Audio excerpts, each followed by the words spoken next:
Right, let's kick this off then.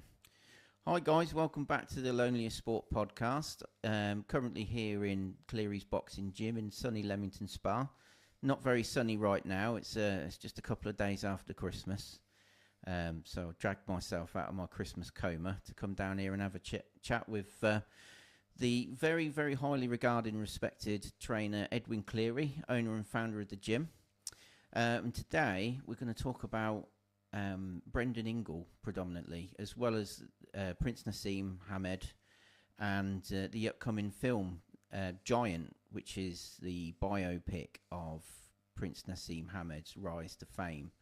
And it's a great privilege to sit down with Edwin Cleary and talk to him about this, because Edwin Cleary for a number of years had a front row seat to everything that was going on in that gym in Winkerbank, Sheffield.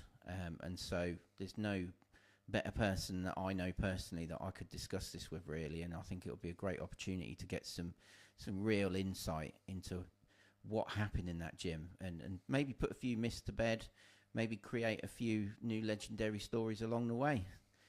So, Edwin, how you doing, mate? Good, my man. Good Christmas as well. So yeah. We're all ready for the new year. Rested? No, I've been in the gym. So you were closed on Christmas Day? Yes. And yesterday? Was it yesterday, or were you back? No, just Christmas Day and New Year's Day. That's it. So I'm in the gym. I think I was telling one of the girls the other day, Serena. I was saying to Serena, I opened the gym July the 1st, 2007. It's the day of the smoking ban. Sorry, I got the gym at 2007. Opened September the 1st, and apart from holidays and misfortunate events in my family and stuff, I've never missed a day. Crikey! So this is not a job for part timers, is it? No, but I'm not. I'm living my dream. That's it. You know, I read a quote that Frank Bruno said back in, I think it was 2003, 2004, and he was saying that when he hung up his gloves, it was like a bereavement.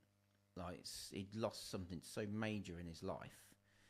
And I think one of the things that really helps boxers when they finally call it a day in their own pro career is to stay involved in boxing some way. And do you feel like that's the case for yourself? I don't know. I was best description, a series of fortunate events in my boxing career. It's to get me to where I was in 2007, really. I don't know if I really love boxing as much as I love it now. When I boxed, really, yeah, getting punched in the head isn't yeah, something I enjoy. I did it really just to do something and keep myself busy rather than hanging around with all the kids that I knocked around with in the town and stuff. And I just got bored of doing the same thing day in, day out, week in, week out. I walked into a gym, saw some kid doing some double skips on the skip rope, and I like to do a bit of fitness, and I used to run a bit of cross country, and I thought, well, I'll give it a go, but I had no intentions of boxing, and now I'm here. It's crazy, isn't it? It's crazy. When you first opened the gym, did you expect it to be as successful as what it is now, or did you just kind of take it day by day? Yes and no. Because I did expect it, otherwise why would I do it? There's a lot of kids that have gone on from Brendan's gym and done extremely well, but I've always wanted to do it Brendan's way. I wanted to look after the kids. Every kid on that wall is the kid I've spent days and weeks and months and years with. No one's came from other gyms and come here and said, oh, will you show me my left and right? Every one of them, I want to do it Brendan's way. I think the kids respect you a little bit more for that. Yeah, of course, in the future, if somebody comes up to me and says, oh, could you coach me? And I'll do that. That's a different skill. Because here I'm teaching from the start, and then I'll have to coach them along. But no, I did expect it, but expecting it and living through it are two different things. Yeah, very true, very true. And talking about Brendan Ingle, one of the things that you hear a lot about him as a person and the way that he ran his gym is that a lot of people considered him a father figure in their life. Do you think that helped him to reach the kids and inspire them, or do you think that he would have been successful anyway, just based on the way he taught people to box? I think Brendan would have been successful at anything he did. Really? Yeah, he was a social worker, a teacher, a parent, a coach. He was everything. Okay, that's interesting. One of the things I tell everyone is, it was 1996. So I was there for 4 years through the peak years of when Naz was at his best, and Johnny Nelson and Ryan Rhodes and all the other boys in the gym. But I turned up. I was supposed to meet him at the gym at 10 o'clock in a Sunday morning. Yeah. And like anyone that was half decent, you turn up a little bit earlier. He wasn't quite ready for me. He gave me the keys to go and open the gym up. I was in there for about 20 minutes, half an hour before he turned up. And then he took me through, but he had a look at me on the bags. He said I was crap. And I found out later on something he says to pretty much every kid that comes through the gym, especially if they come from another gym. I think it was his way of saying, listen, what you did is great, but now forget that and listen to me. Mine works. He got me in the ring, turned the music off, made me sing a Rainbow to the gym, and I remember standing in that ring and thinking, what am I doing? My car was outside. I was visualise my car. I'll just do this. I'll get out of the ring. I'll walk to that door. I'll get my bag. No one's going to notice because the gym was filled up by then. And I'll get in my car, drive home. No one knows me. I'll just go home. And then he was saying, sing. And I said, Brendan, I don't know any songs. Sing a Rainbow. I said, no. I hesitated. And again, all these emotions going through my head. I was like, I've got to get out of here. Crikey. And then he said, Rainbow, sing a Rainbow. And I was like, Ben, I don't know the colours. Look above your head. On the beam above my head was the rainbow. So I sang the Rainbow. Everyone come around the ring. Everyone give me a clap, and everyone give me a round of applause. One of the biggest achievements that was in my life, singing in front of all those lads, people I've watched on TV, like Johnny and people like that, and I was so proud of myself for singing it. And he says, you got no fear of making mistakes now in this gym. He says, because you can't effing sing. So yeah, that was my first day. I did a footwork drill on the floor, which I do here now at the gym. I didn't throw any punches. It seemed like 2 hours, but I was doing it for about, 20 minutes, half an hour. Some little kid came in, he's about 10 years old. He's doing alley shuffles, dropping his hand, slipping, going from orthodox, southpaw to orthodox, to another little shuffle, span out. And I'm thinking, I am 22 years old. I've had 48 senior amateur contests. I boxed some of the best amateur kids in the country. And this kid's better than me. Crikey. That must have been like a real wake-up call. Selling point. Honestly, and he weren't the only one either. There was other kids. It was just he came in and pretty much done it in front of like a dog, marking his territory. And I was thinking, this kid. And he wasn't, I don't even know who he was, but he was just another kid in the gym. And there was hundreds of them. Really? They were confident. They were brash. I suppose you could say they were kind of arrogant, but they weren't. They were just really, really confident. It was an honest. First day was a wake-up call for me. We went to a working men's club afterwards. He tied a few of the kids' hands behind their back. Just going to move your mic a bit, please, mate. And the boys were in the working men's club was told to throw punches and they couldn't hit them. And it was the start. I drove home. It took me 2 hours to get home from Sheffield. And I've never driven in a dream, if you know what I mean, smiling. And then for the next 6-8 months, I kept going every Sunday. My mum would help me out with the lifts up and stuff. And my son's grandfather, he would take me up. Him and Brendan got on very well. My mum would come up, and my sister would drop me off the gym and then go shopping to Meadowhall. And then Brendan said, do you want to live up here? And I said, I do. I said, I've got another 3 months of working in this factory that I worked in. And I had to get those 3 months out of the way to get a service day, which means you've been there 5 years. I did that, took the day off, and then left. and then I moved up to the house across the road in one of Brendan's houses. They moved it to Pittsmore, and everyone in just saying that the house in Pittsmore, anyone that's been there would know what it's like. It was great. It wasn't the best of areas, really, was it, where the gym was situated? No, but the people there were okay. Yeah. The people there were really nice. The shopkeepers and stuff, they were really nice, really polite. I never had any trouble. A couple of the fighters up there had trouble. I never had any trouble. I ran every night and never seemed to have any trouble. Fair play. But what do you think it is about working class areas and sort of the deprived areas that seem to be hotbeds for champion boxers? I saw something the other day with poverty creating more champions than any of the best coaches in the world. It's crazy, isn't it? I remember reading an article where Jack Dempsey was giving this interview, and he said on there, what this country needs is another Great Depression. That's why boxing isn't as good as it used to be. Who's that side? Jack Dempsey? Yeah. Wow.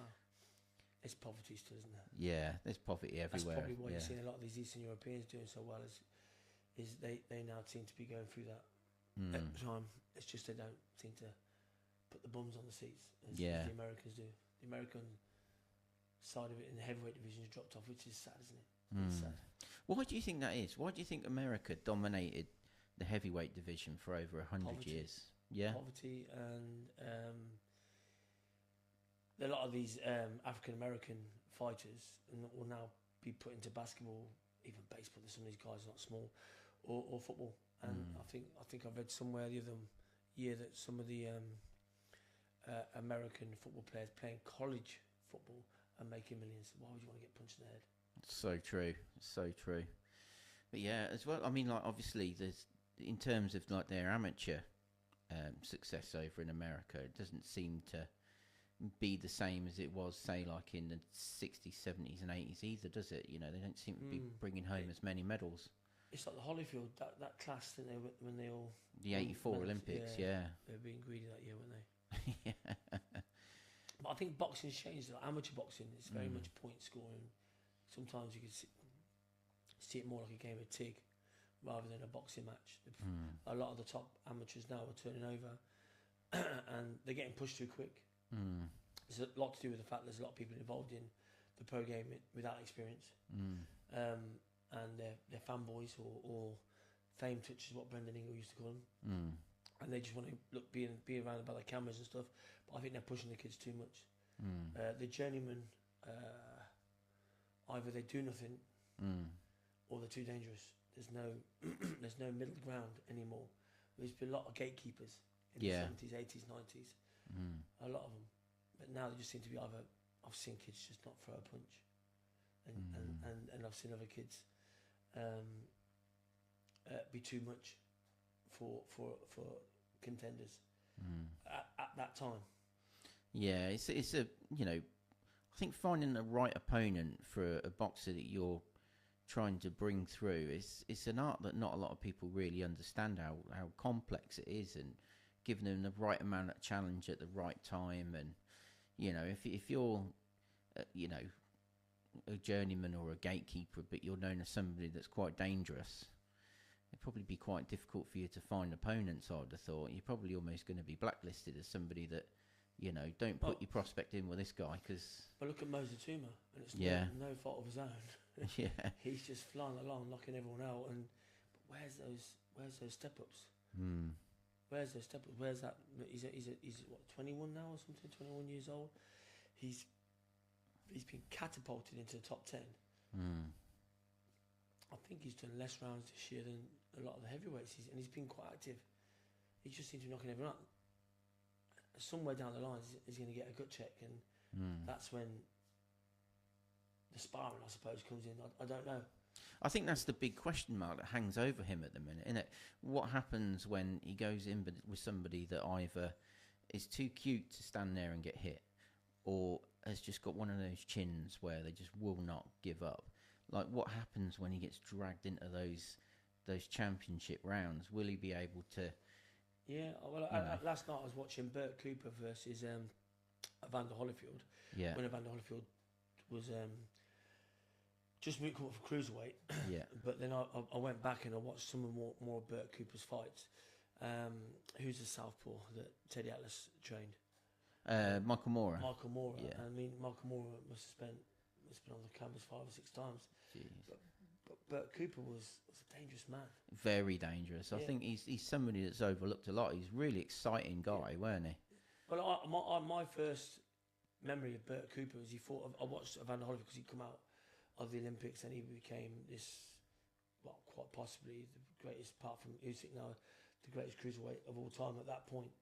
And I remember at the end of the fight, the commentator saying, "This is the problem for Evander Holyfield.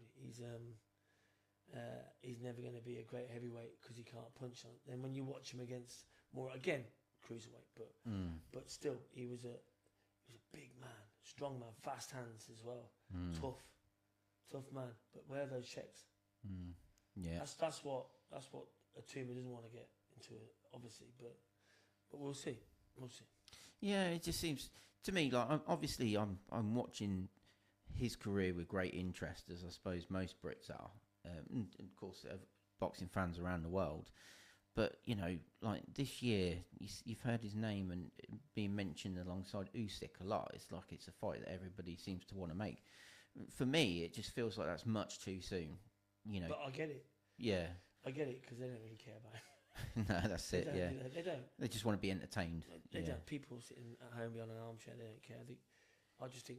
Well, I remember when I was boxing, a lot of the fighters then were having 20 fights, and they said that was too soon. Back in my day, and I get it, but now they're having 10, and they're fighting for world titles. What's all that about? It's crazy. And then you look at people like Marvin Hagler. I mean, he was well over 50 fights before he got his shot.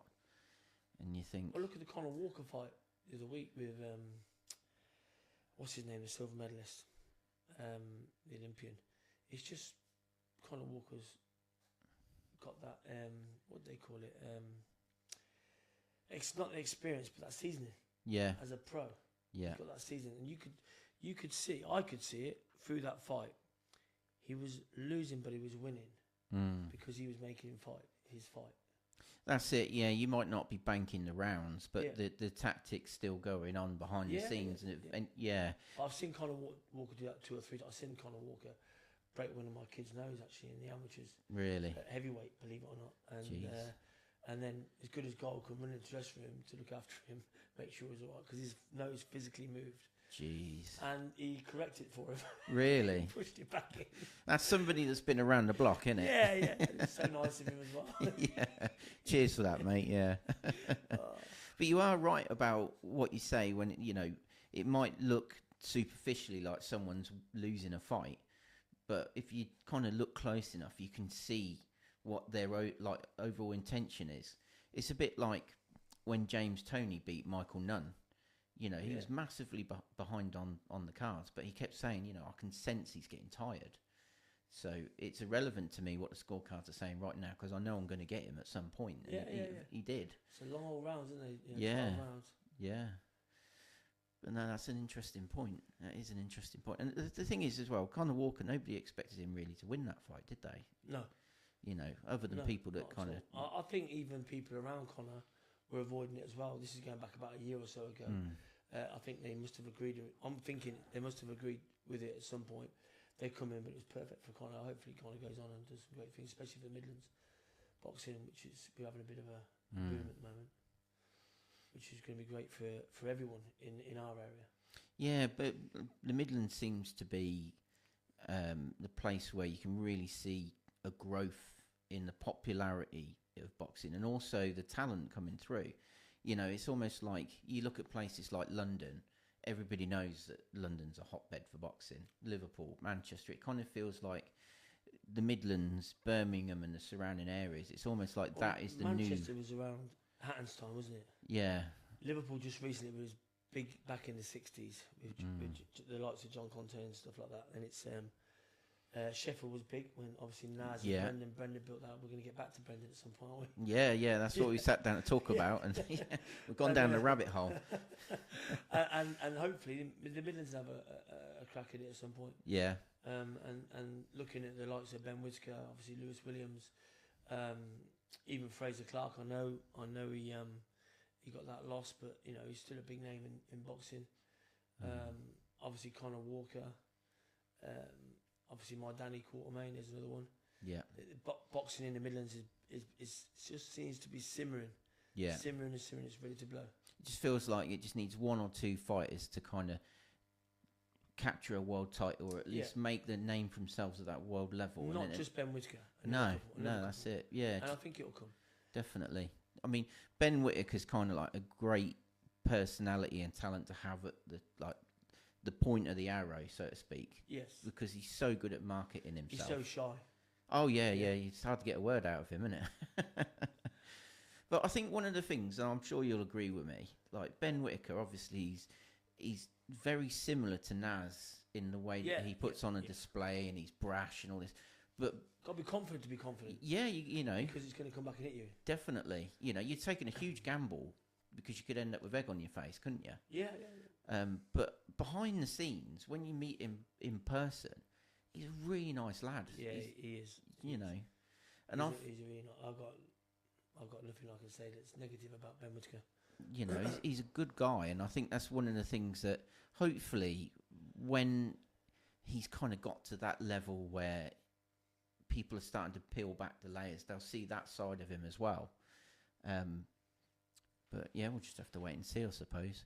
But you know, like even when I've been to a few of his fights, and obviously he's doing all his showboating and he's all the pre-talk hype and all this sort of stuff. And then afterwards, you see the respect he shows his opponent. You know, he's like holding the ropes up so they can get through and stuff like that. You know, love him or hate him, he's doing well for himself. It's a psychological thing every fighter does, isn't it? They just want to get that little 1%. It's all about 1% in professional boxing.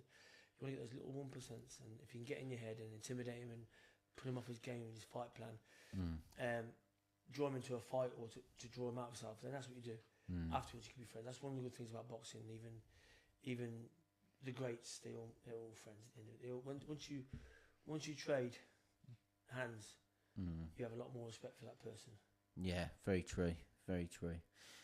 But going back to Brendan, because otherwise we're going to be sitting here for 2 hours and we'll completely forget what. This is why we need a good 2 hour long traffic journey. This is why it's good to have my wife sat in the like editing chair. She'll like go, come on, give it.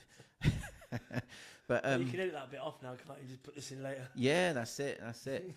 But what would you say? Like, obviously, there's lots of video footage of him out there. There's lots of.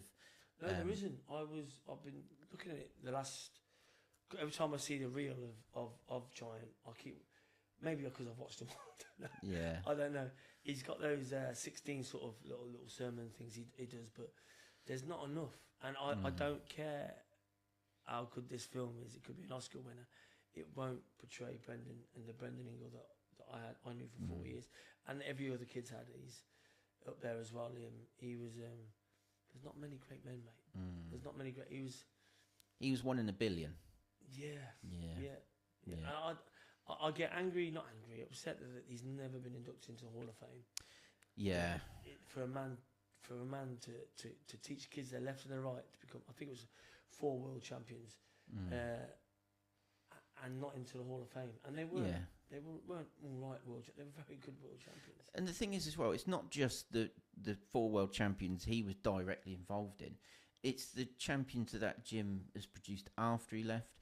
All the people that retired from boxing and opened up gyms, and they've produced champions. Yeah, exactly. Me, Dave Colwell, Junior Witter now. I still keep in contact with Junior Witter and Dave Colwell. Isham Pickering. Yeah. They still these are the kids that I kind of was at the same time. So there are other kids that these are kind of like a little group of kids that we all turned up at the same time. Yeah. But yeah, there's loads out there, and even there's a boy called Jim Betts. He's in charge of the board in the central, or working for the board in the area, the central area in up north and stuff. There's the Johnny Nelson. Yeah. You know, he's a name. Glenn Rhodes, another one. Yeah, Glenn Rhodes was just before my time, but I've had quite a few conversations with Glenn, but Glenn's very much like Brendan. Really? Yeah. Everyone is. Myself, like I said, me and Glenn as well, I suppose.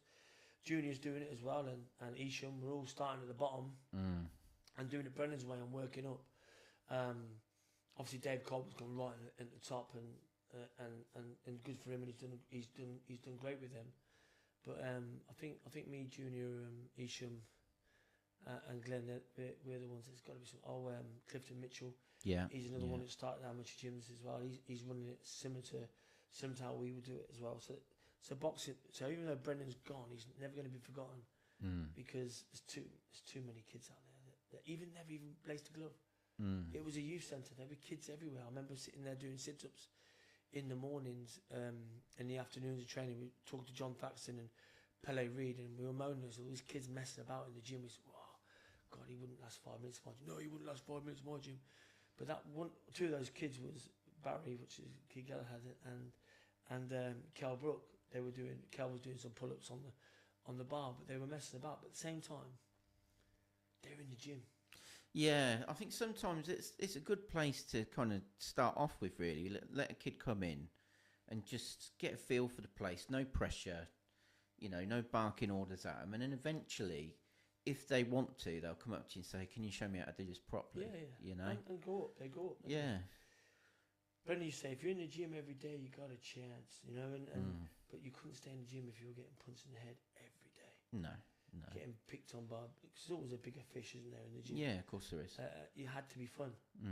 So I've taken that and put it in my gym is like a lunatic asylum sometimes, and it's an organised mess. Yeah. When you come in, there's no structure classes apart from the weekend classes. The kids, everyone's got their own little format. Everyone's got their own little pattern of where they are in their process and what they're doing with the footwork and combinations. If they are advanced or novice, they do the basic stuff. As they progress, I see it. I see it. I might not see it today. I might see it tomorrow, but I might not react to the next week because I'm waiting for them to show me on more one occasion that they've got it, and then I move them on, and then I move them on. Some kids feel like they've been neglected, and I tell people it is a busy gym, and there's a lot of gyms in this area. But I always use another one of Brendan's quotes: "It's a little bit of something is better than a whole lot of nothing." Very true. We started boxing in amateur club in 2010. There are 24 national champions and above on that wall from those. What's that? From 2011 to 2025.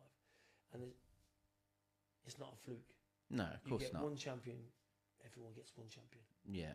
But to get 25. That's nearly one a year, isn't it, on average? Yeah.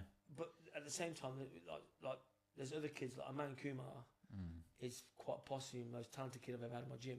Because he's in the busiest weight category, he never seemed to win that national. He smashed Harringay last year, but he's not on that wall yet. It has to be an English national champion above. I mean, even Serena and Jay went to the Europeans this year. Serena got a bronze, Jay got a silver, and they won't be on that wall. They have to be a champion. It's a champion's wall. They'll be on another wall with all their achievements. And I think Lewis Williams won 9 silvers, but it's only the Commonwealth gold is on there, and the ABA gold and the Tri-Nations gold is on there. It's just got to be. We've got to talk. Otherwise, the wall will be full by now. Yeah, of course. It's one of the things I noticed when you first did that wall. Like I went and had a look, and I was like, "Where's when Serena won that silver?" And I'm like, "Oh, I get it now." Do you know what I mean? But you are right. Like you've got to sort of not necessarily make it almost out of their reach, but you've got to give them that little bit of something to. I'll put the 2 girls went away. Never had it before.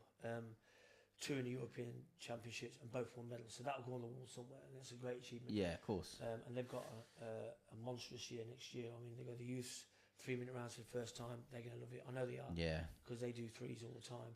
Yeah.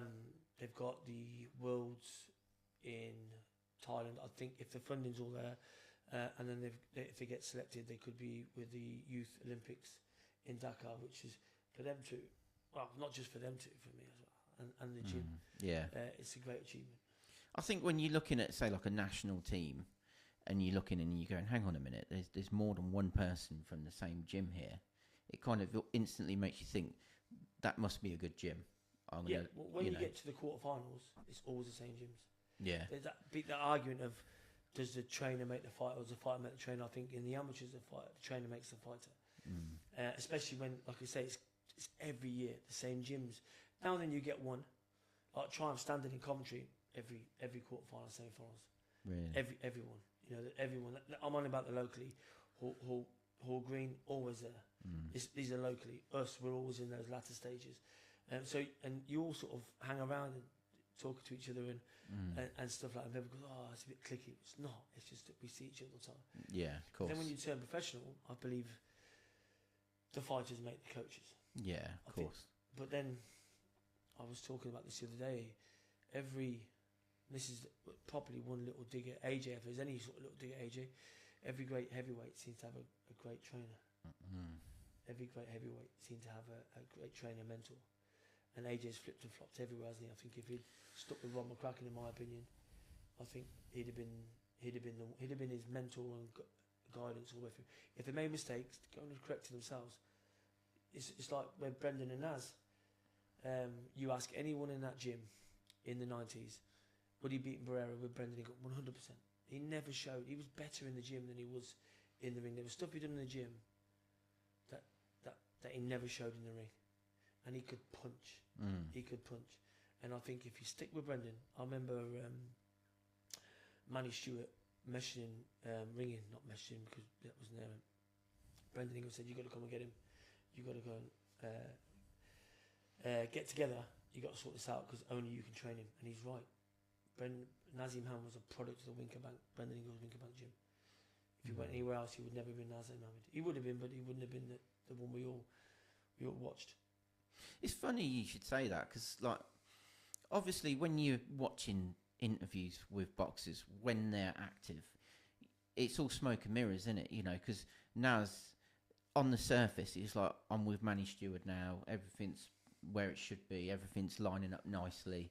But then, you know, to know behind the scenes, looking back on it now, that Manny was probably getting quite frustrated with Naz and phoning up Brendan Ingle and saying he's uncoachable.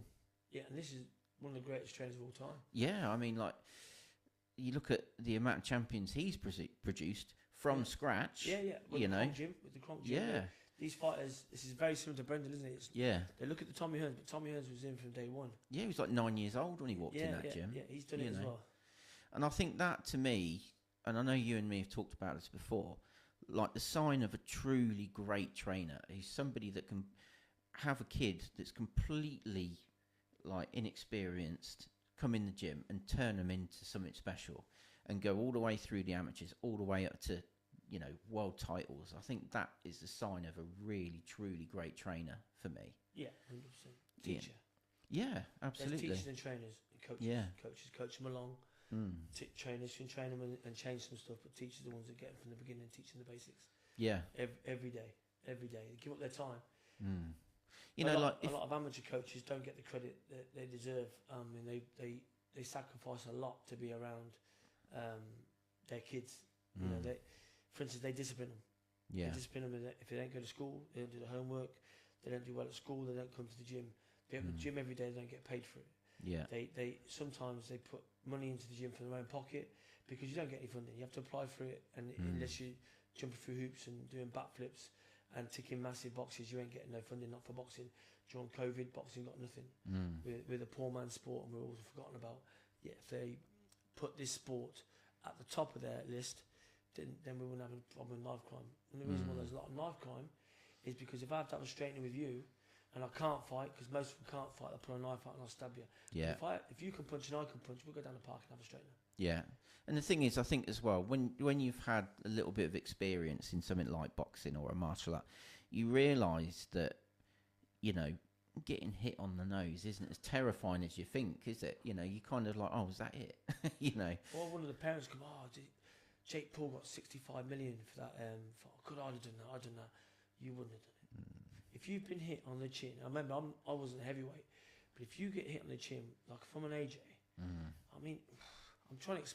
It does feel like I'm on about middleweights and featherweights and super featherweights and middleweights and light heavyweights who I've sparred with, and they feel like they've got stones in their hands. Oh yeah. You know, stones, and you're thinking AJ would feel like he had a sledgehammer in your hand. You know, to create that damage with Jake Paul with that one shot. Come on.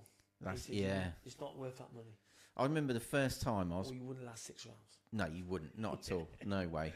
But I remember the first time I sparred with a heavyweight, like a proper heavyweight. I was probably only like a welterweight kind of size at the time myself, and I was starting to get a little bit big for my boots. And I was sparring this heavyweight, and he caught me with a shot, and he didn't put everything behind it because we're sparring.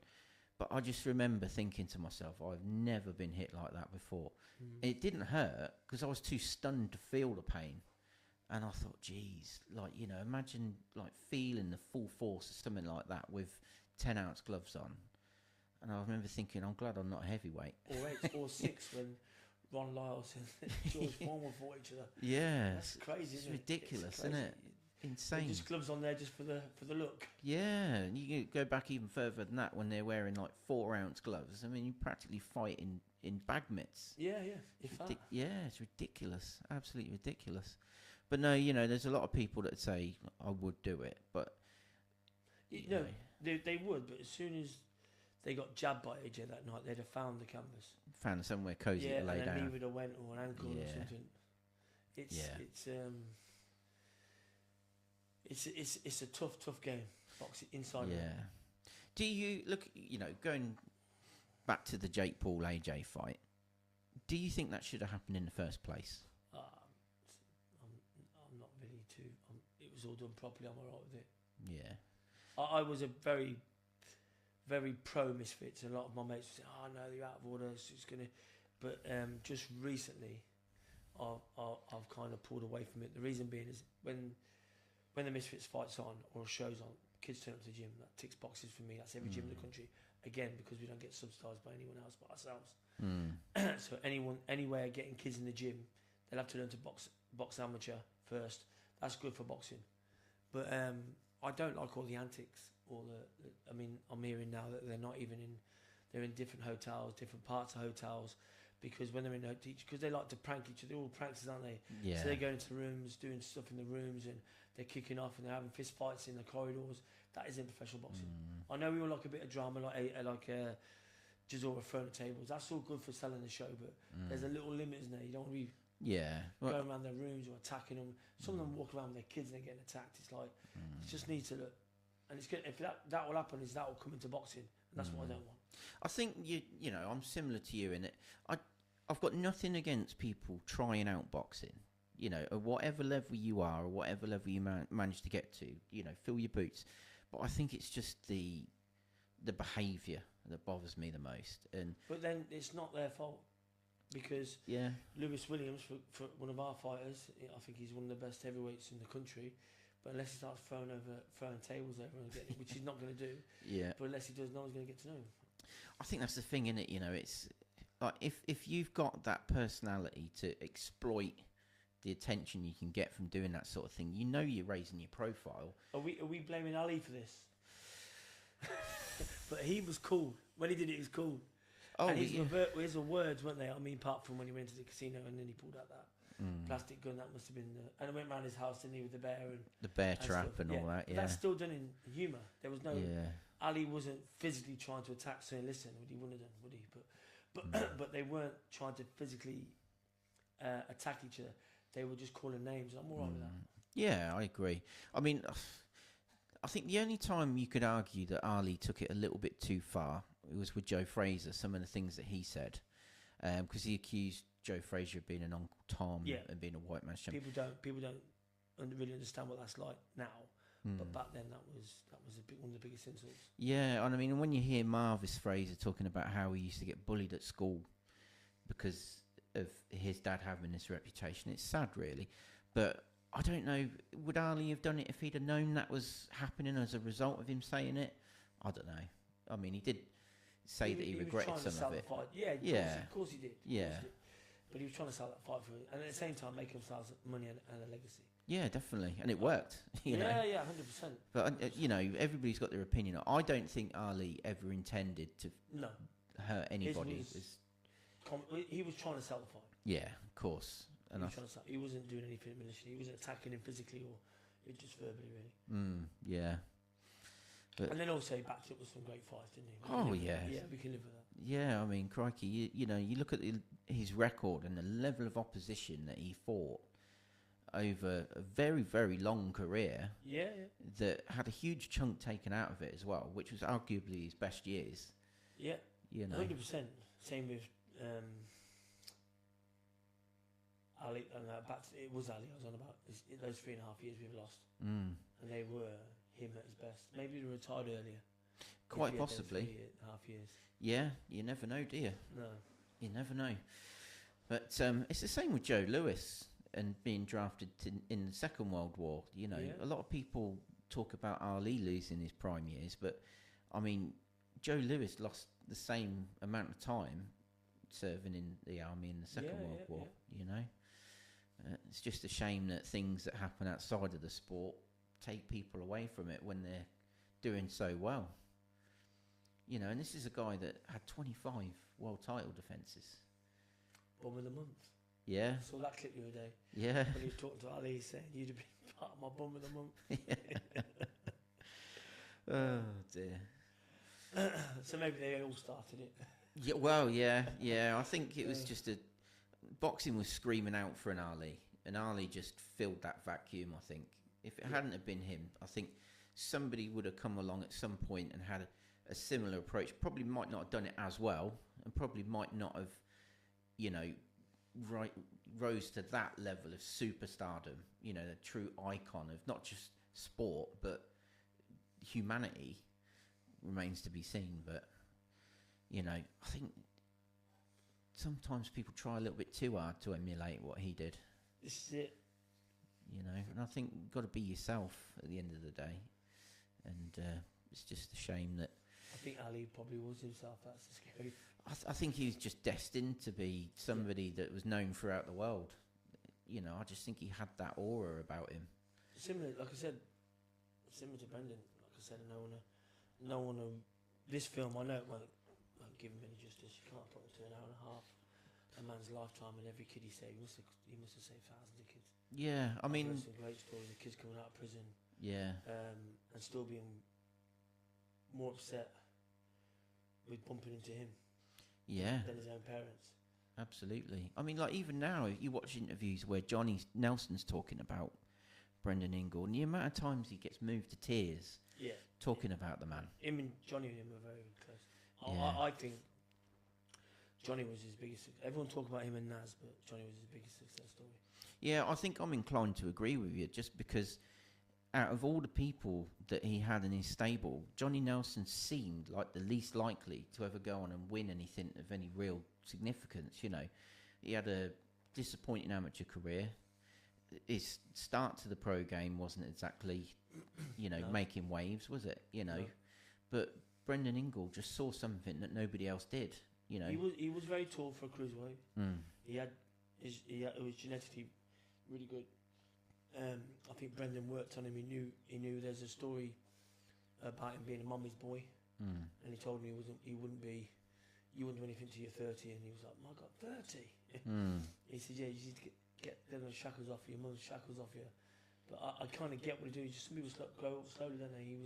He's probably very well looked after by his mother and father and protected, whereas he probably wasn't thrown out into the street like a lot. I don't know. I wouldn't know. I'm just saying, Brendan saw something in him. And Brendan was his biggest achievement, greatest achievement. Yeah, I mean... And the gym alone. Yeah. The gym alone, Johnny Nelson, and then I'd say every other champion, and then as Nas. Nas was what he'd be remembered for. I think as well, like, you look back at Johnny Nelson, like, the amount of hate and stick that man used to get. Yeah. People forget that now, but, you know... I remember when I first heard that story, I thought, yeah, you're slightly exaggerating, but when I was in Sheffield, it was really bad. It was really bad. And I remember Brendan issued a public challenge, didn't he? To say, anybody wants to come in and, you know, you're so critical of him, come and have a pop. Yeah. You know. When I was at Brendan's gym, he was the only person, I've never seen anyone get the better of him, Johnny Nelson. Really? That's my honest opinion. Pele Reid, Clifton Mitchell, when they sparred him.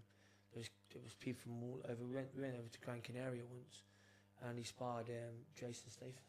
Really? Yeah. And he sparred some big German guy there, and Johnny just sat on the middle rope. Really? He sat on the rope and they couldn't hit him. Blimey. This is a guy who's a genetic freak and such, just couldn't hit him. Blimey. At his best, Johnny Nelson was, again, he's probably another one that probably didn't show his full potential either. Even though when you watch him around the Carl Thompson fight and just after, he was sensational, but I think he was better than that. Yeah. And I know he takes a lot when him and Adam Smith chat, and Adam Smith takes the mickey out of him sometimes, but I do think it's done in jest because they know he's good. Yeah. For, is it 8 years? I think he was world champion for. What, 6, 8 years? I don't know how long it was for, but I know he held the WBO cruiserweight title for a number of years, and I think he was the longest reigning cruiserweight champion. It might be 8. I might be right. There. Yeah, it might be 8 years. But he could have went up to heavyweight. He walked around at heavyweight back then. There was a talk of him actually potentially fighting Mike Tyson at one point. I think that's all. Didn't he say he's in a hotel or something like that? Yeah, well, I think because Frank Warren got Mike Tyson over here, and I think it was a 4-fight deal, wasn't it? And then obviously that all went a little bit sour because him and Frank Warren had a falling out, and Frank Warren ended up with a falling out. Yeah, you know. But Johnny Nelson was one of the names that was getting bandied about, and Johnny, you know, having boxer's pride, was like, yeah, I'll fight him.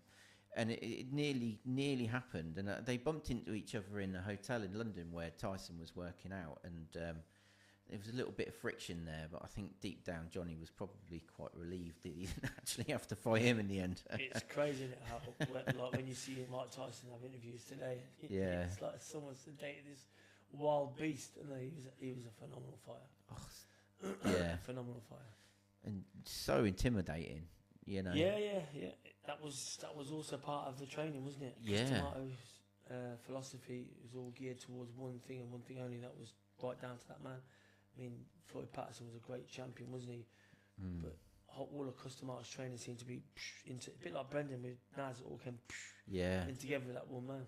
Definitely. But going back to, like, Johnny Nelson probably wasn't the most intimidating guy when it came to sort of psyching out his opponents, but he was very good at getting under their skin and winding them up and knowing exactly what to say to make them angry. I think that's a lot of coaching from Brendan as well. Yeah. I think he had a couple of little card trips. Yeah, probably. Try this, don't say that, make sure you say this.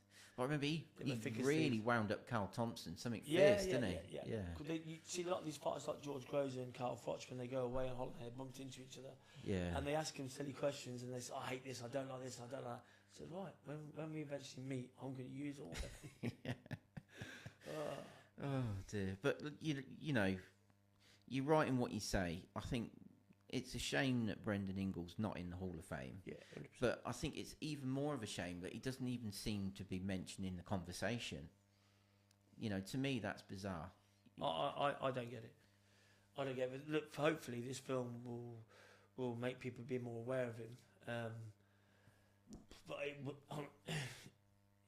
would only be like a taster of what it would be like. I mean, Pierce Brosnan, obviously, he's a big name. He's, you know, it's nice that he's lent himself to this film. Yeah. But I don't even think someone of his caliber could really capture the essence of someone like Brendan Ingle. No. And the same goes for Naz as well. You know, these are two really, like, out of this world personalities. Like, I'm intrigued to see what the film's like, but... No, I am as well. I won't be critical because I don't expect it to be my Brendan, should we say, or the Brendan that I knew, but I don't think anyone could do it. No, I think that's it. It's an impossible task, isn't it? As long as they show him in the right kind of light, a really helpful and a very good man, I'll be happy with that. Yeah, 100%. I'll keep my memories and my thoughts and my story, a lot of my stories and stuff to myself. I seen him for 4 years. I was in that gym, 7, 8, 9, 10, for 4 years in that gym, and I could see him helping everyone, talking to everyone, always at a time of day. If he were in the gym wasn't the same. So he very rarely went away unless it was fight week. A bit like myself, and I think a lot of the kids up there didn't really appreciate having him there at the time as much as I'm not the champions. Obviously, that's where they got there. But I would have expected the gym to be a hell of a lot busier when I got there than what it was. But he was a special man. And like I said, John and Dominic were his two sons. They were my coaches as well. They were very good guys. But everyone started with Brendan. Yeah. You can't buy it, beg it, or pretend to have it. Experience. It's one of his sayings, wasn't it? Yeah. You know, see, hear, touch, taste, smell. How do you learn? What are your 5 senses? He's one of the people that I really wish I'd had the opportunity to meet him before he passed away, but unfortunately I didn't. But a friend of mine, when I was up there, he says, "Oh, he's a boxer." He said, "You're in a unique position, you are." And I said, "Oh," I said, "You're going to see. This is about Naz. You're going to see somebody rise and fall if you're there long enough." I said, "Oh yeah, It's just Naz. When he came to the gym, it's just Naz." No one kind of went, "Oh, no." It was just Naz walked in the gym. He trained, and then he went. But really, I was looking back now. It was Brendan Ingle. Yeah, definitely. The story about Brendan Ingle seeing when he's travelling past the school playground on a bus or something, and he's seeing Naz like running away from all these bullies and that. Was that a true story, or was that just something they? No, I went there. Yeah, I don't know whether you heard. As far as I know, I've heard people say it. I don't know. I've always heard the story. So there must have been some reason why Naz turned up at the gym and he got attacked. So, and he might have joked, but I don't know. I wasn't there. But I know Dominic tells the story. Dominic, actually, when you watch the story he tells, there's too much detail in that story for it not to be true.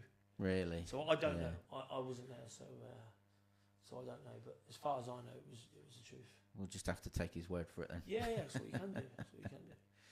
Do you want to move on to there now, and we'll for another hour special? Yeah, and we'll do a little bit, and then I can sort of like. You up for it, or are you? Yeah, no, I've got loads of time. Cool. It is 4:30. You turned up a bit late, yeah. We probably stood about an hour. But I think we've drifted away from Brendan too much. Well, this is why I'm thinking if we go back out there, it might just pull us back into Maybe put a video of Brendan in the background. Yeah. Talking, I don't know. So, what are you hoping that you're going to get from this film? A little bit of something. Yeah. I think because you've known Brendan personally, and you know Naz personally, I know you're probably a lot closer to Brendan. It's probably going to be impossible for any film to be made that's really going to scratch that itch for you, isn't there? Yeah, there is. It is. I mean, like I said, knowing someone, it's like me explaining, I suppose, to kids about my parents. Unless you live with them, you don't know, do you? Yeah. They're just stories. I lived them, and I breathed them, and then I pass them on. Yeah. The stories that I pass on. Definitely. No matter what, his legacy lives on, and this is exactly why he should be in the Hall of Fame. Yeah, I think 100% he should be in the Hall of Fame. I think, there's a lot of trainers that should be in there that aren't, and everybody's got to wait the time. You can only induct so many each year, but I just think it surprises me and disappoints me a little bit that he's never even kind of been in the conversation. Like I said earlier, it will be after this film you watch. Yeah, I hope so.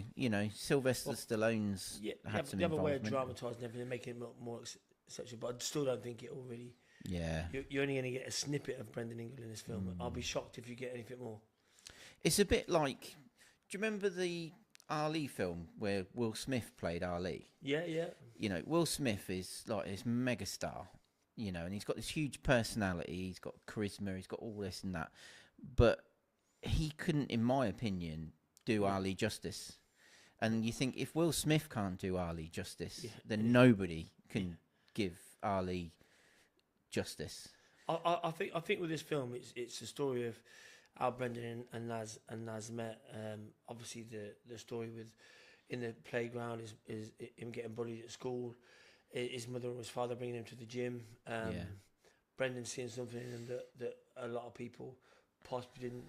His career, remember, Brendan was on the outside then, and he was like most coaches will until they get to the very, very top, were scratching for anyone to get him some sort of publicity.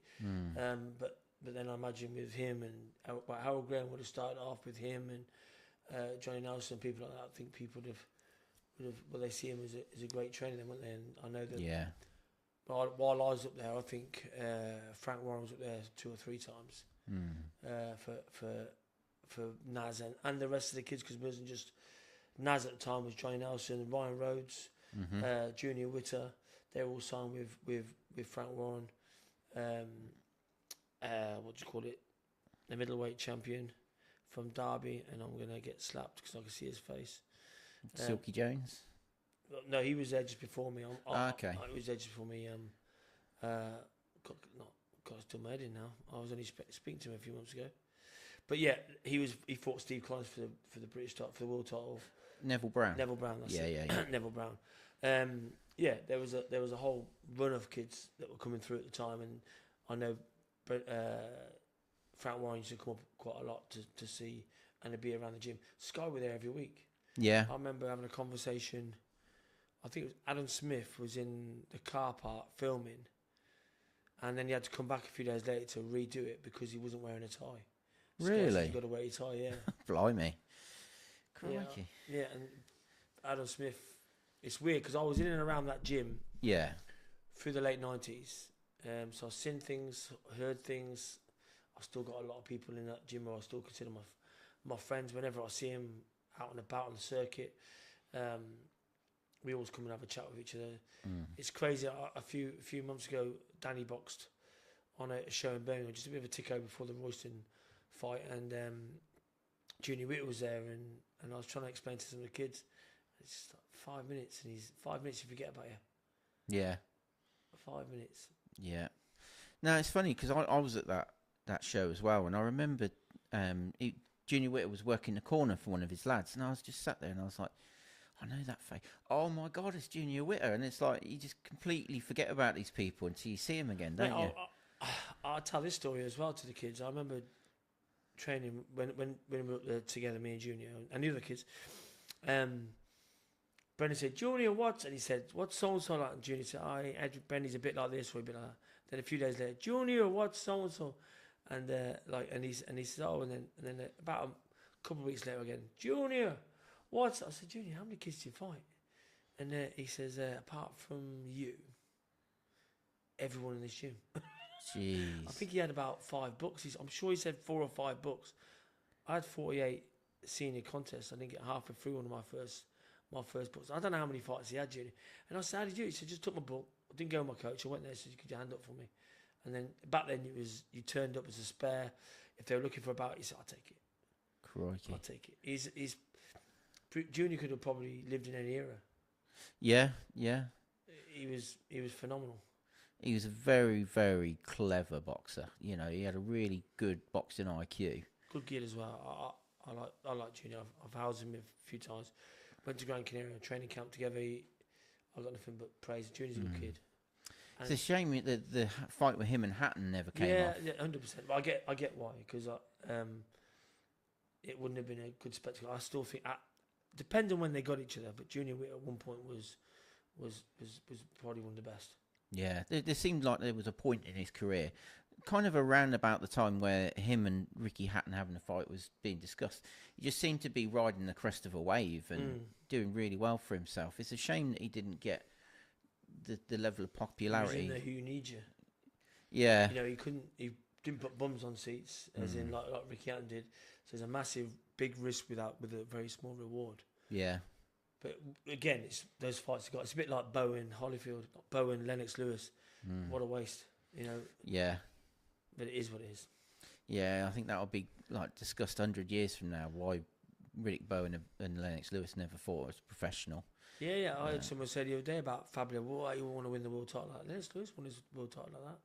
You know, Riddick Bowen threw it in the bin to a BC title. Yeah. Lennox Lewis didn't take it out, but he took it and it was his. But Razor Ruddock wasn't that. Razor Ruddock fight because was the last fight. Yeah. But if Fabio Woody goes on does what Lennox Lewis does, I'm pretty sure he'll be quite happy. Yeah, absolutely. Yeah, I mean even half of what he achieved. Yeah. You know. Back. We keep drifting off, don't we? Me and you. We do. Back to this man, Brendan Ingle, and the film Giant. I can't wait. 9th of January. Yeah, it's coming up quick now. I've seen an advert on today. It goes into the cinema on the 9th of January. I think we're going to try, as a club, Cleary's, we're going to try and get one of the local cinemas, see if we can get it on. Bring all my kids there. Again, it'll be a strange feeling because I just tell the kids, yeah, that's him, but I know it won't be him. Yeah, it is a shame, but it would be nice for them to kind of see. You know, obviously you spend a lot of time talking about when you were a part of the Ingle gym.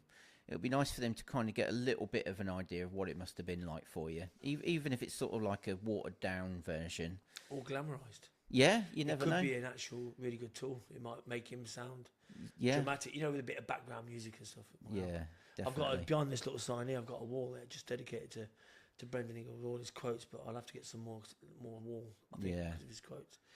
But extremely blessed that I met that man. And like I said, there was a lot of fame touches, he called him, in the gym that were pretending to people. There's a lot of great kids that have gone on and been spectacular in boxing. The gym used to get busy when Naz was boxing. Yeah, I have quite a few of my kids saying all these films like Natural Born Thriller and things and License to Thrill. How come you're not in them? I said, well, I was up there for myself. Yeah, a lot of those kids in the background were there for themselves, for them, to be seen. But there we are. That's the sport that we love. I think it's so easy to forget just how big a name Naz was in boxing in his heyday. Like he was known the world over, and you look at, say, like when he went over to the States, he was met with a mixed reception. Some people loved him, some people hated him, but everybody knew who he was, and some people... I remember I used to get to the gym about 3:30 to avoid the... When Naz was boxing, the gym got busy, so I used to avoid get my stuff done, finished, and get out before he came in. And I walked in as a man there, and I was thinking, God, I know him. There's two guys there. I thought it was David Beckham. And I remember at the time, David Beckham was a name, but he wasn't as big as Naz. Naz was bigger than David Beckham. And it was just after the World Cup when he lashed out in the World Cup, got sent off. The country, remember, they were gunning for him, weren't they? Were hanging effigies in the... Is it effigies that we call them? Effigies, yeah. Effigies in the street and stuff, and it's like, this is nuts. And then he went... Naz was signed with Adidas, he was signed with Adidas. He came to the gym, he was there before I got there, so I normally get there about 3:30. He was there before me. I think Naz turned up at 6. Turned up with his barber, cut his hair. So I don't know what time... I'd gone after that, and they'd done some photo shoots after I left. And so Naz made it. That's how big Naz was. He made David Beckham wait for 3.5 hours, possibly. Unbelievable, isn't it? Absolutely unbelievable. Just to get a bit of good PR so he can move on with his football career. And about a year or two later, things were reversed. Yeah, it's funny, isn't it? Like you look at David Beckham, even now, after so many years of being retired, he's still a huge personality and a celebrity. You just seem to see his face everywhere. Whereas Naz, when he retired from boxing, he didn't even really retire, did he? He lost to Barrera. He had a lackluster fight after that where you could just see he wasn't really himself. But a lot of fighters do. Hatton did it as well when he had a loss. It's like lackluster fight coming back. Yeah. Not a lot of fighters can do that. No. And I tell the kids this: it's not because they think they're the best; they know they're the best. But I have doubt every time I fight. But Naz and maybe like Ricky, I never had doubt. So if you have doubt for the first time in your life, in your boxing life, you're like, whoa, I've never had that before. That 1% might as well be 50%. Whereas I could come back from it. Yeah. Whereas someone like him can't. But would have took 2 or 3 fights and a readjustment myself. I would think I would have found someone a bit close to home with the Ingle kind of style. Definitely. By them. I always say one of the best things that ever happened to me is I lost my first 2 fights because it kind of popped that balloon of worry before it ever really was inflated, if you know what I mean. And I think sometimes when you get somebody that is so used to winning, it's such a massive part of their identity. When that balloon suddenly popped, you've got to like rebuild so much of yourself. Yeah. But it's funny because you see so many people on in the media and online, especially on social media in the comment sections. It'll be like, oh, he fought nobodies, and then when he come up against one decent fighter in Barrera, he was never seen or heard of again. And I'm like, you're discrediting his entire record of people that he faced. People who were world champions when he fought them, people that went on to become world champions after he fought them, and people that were former world champions when he fought them. And, he didn't just fight one decent fighter in his whole career. Barrera's a legend. He's a living legend. I think I wouldn't know all the details. He was supposed to fight Floyd Mayweather, as a bantamweight, and he was avoided. And there was a lot of fighters that avoided Nas at that time. Yeah. Because you couldn't. Yeah. You couldn't. You could bring in 2 sparring partners when you won southpaw orthodox, but Nas was switching a stance and box what I would call southorthodox. He'd be a southpaw with an orthodox stance. Yeah. With the orthodox hands. And it doesn't matter if you brought a southpaw. You can mimic it a little bit, but I mean, Kevin Kelly tried to do the best job on him. But then again, I still think Nas went to America late and didn't really acclimatise too much with it. There's a lot of ifs and buts around it. Kevin Kelly was a big man. Nas probably went over there thinking it was going to be a walk in the park. A lot of media stuff when he got there. You know, all that sort of stuff. Yeah, I think there's, you know, you can't really make excuses for people because, you know, there's always something you can sort of refer back to as the reason why you lost. Or who was that trainer? Matt Bosey was telling me he prefers all his kids to lose their first fight. He says you never forget the first fight. But if you lose your first fight, because you never forget it, that's why you train. Because if you have 10 wins and they're all knockouts, yeah, you think, oh, this is easy come, easy go. Yeah. But if you want to try hard, it might be the winter, it might be snowing, you don't want to get out of bed in the morning. You remember that first fight. Yeah, don't want to feel that again. Yeah. There's a lot of logic behind that.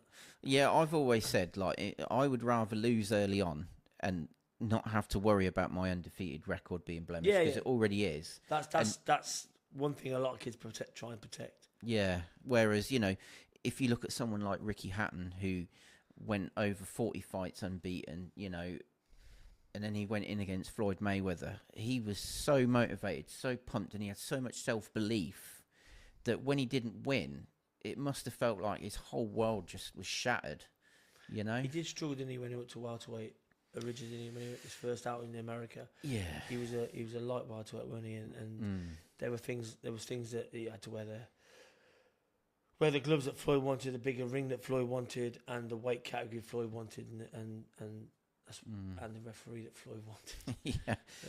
And I think as well, like if you look at him, he didn't have the longest reach. He wasn't the tallest guy. He was obviously somebody that had a style of fighting that suited him, whereas Mayweather was a very different person in the way that he fought and also the way that he was built, his makeup.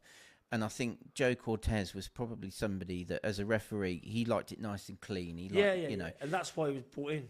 Yeah, Here's a story for you as well, right on the subject of it. I boxed on Richard Woodall's undercard when he won the world title against Sugarboy Malinga. Yeah. And I was in the dressing room with Ricky Hatton. He's only had 2 fights by then.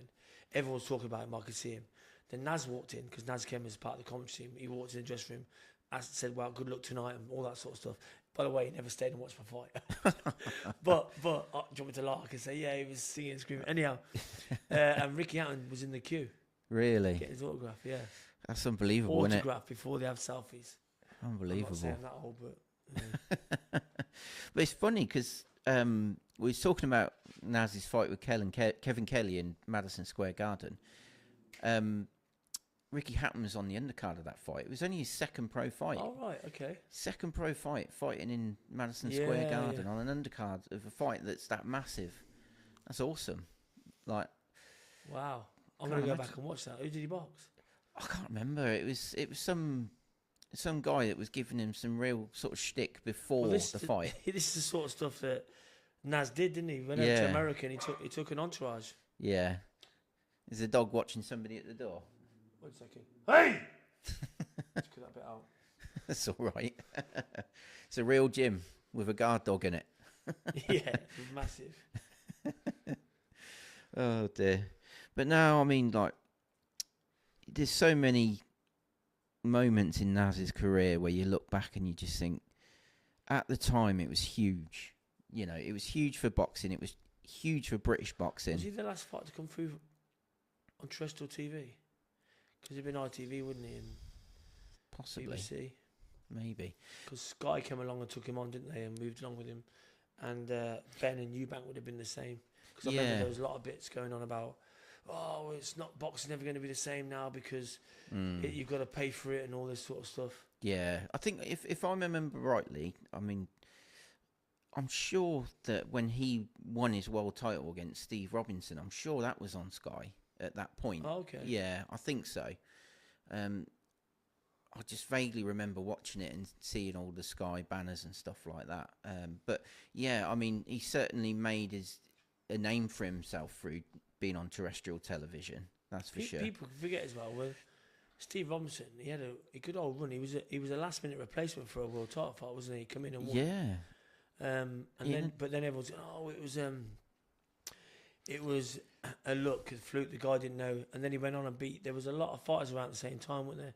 Give him, is it Hoko or? I can't remember. There was a guy from Liverpool. Obviously, Mackenzie was there, wasn't he?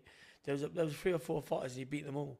Yeah, it was one of them things where like he got called in, like you say, at like a week's notice for a world title fight, which he surprised everyone by winning. And then it was like, well, you know, everybody's entitled to a good night.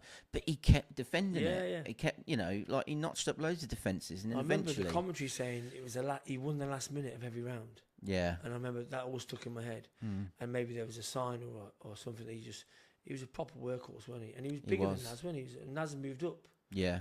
From is it bantam to super feather to feather? That was his first fight at that weight, I think.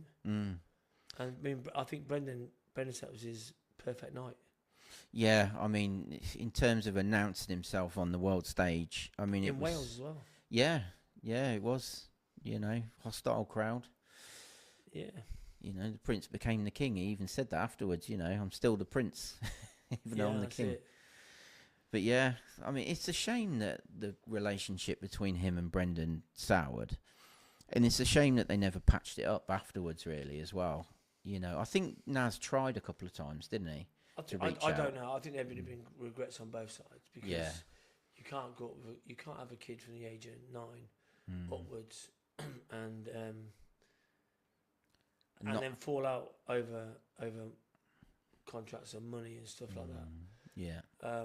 And then not have some sort of remorse towards him as life goes on, but it is what it is. Maybe that makes it a bit more of a story. I don't know.